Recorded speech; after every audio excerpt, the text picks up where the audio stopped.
Alors nous avons commencé avec un peu de retard et c'est la sous-commission réforme, non, régime et institutions politiques.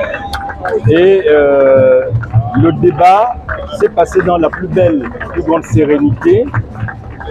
Il y a eu de part et d'autre des échanges nourris, mais l'esprit qui a prévalu était qu'il n'y avait pas d'un côté les membres du bureau du dialogue national et de l'autre les commissaires, et que nous travaillions en réalité pour le même intérêt national. Et donc les points sur lesquels il y a eu des tensions, parce que les points où il y a eu des tensions, nous avons fait prévaloir le consensus.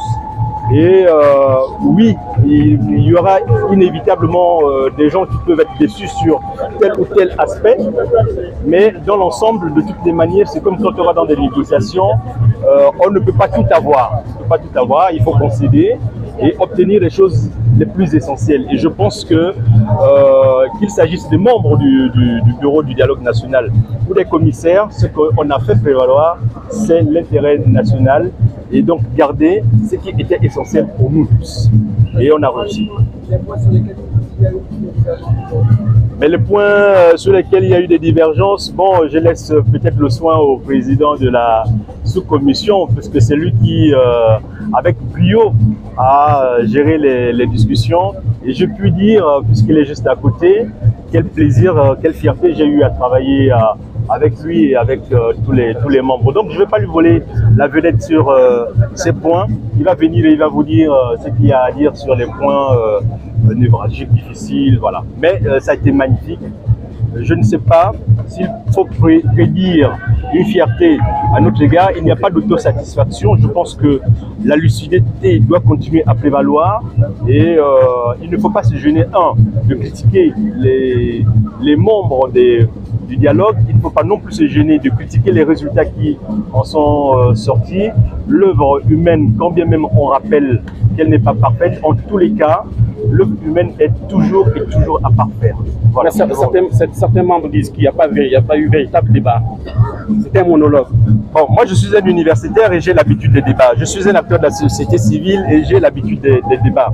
La personne qui dit qu'il n'y a pas eu de débat, je ne sais pas où il a eu souvent à mener des débats, qu'il nous dise quel est le format dans lequel il a vécu les débats. Moi je connais les débats. Aujourd'hui il y a eu des débats. Il y a eu des points de désaccord, ensuite il y a eu des consensus parce que de toutes les manières il fallait avancer. Moi j'en garde en tous les cas une expérience heureuse, notamment parce qu'il y a eu effectivement débat. S'il n'y avait pas eu de débat, je peux vous assurer que je vous dirais très clairement en vous regardant dans les yeux que nous n'avons pas eu de débat. Aujourd'hui nous avons eu un débat, il y a eu des échanges et ce n'est pas terminé. Monsieur Bouznaga, vous avez la commission politique. La démission d'Ali Bongo n'est toujours pas actée auprès de l'opinion. Est-ce que cette question a été élaguée? Non, non pas que la question a été élaguée. Vous savez, les commissaires ont travaillé sur les propositions des Gabonais.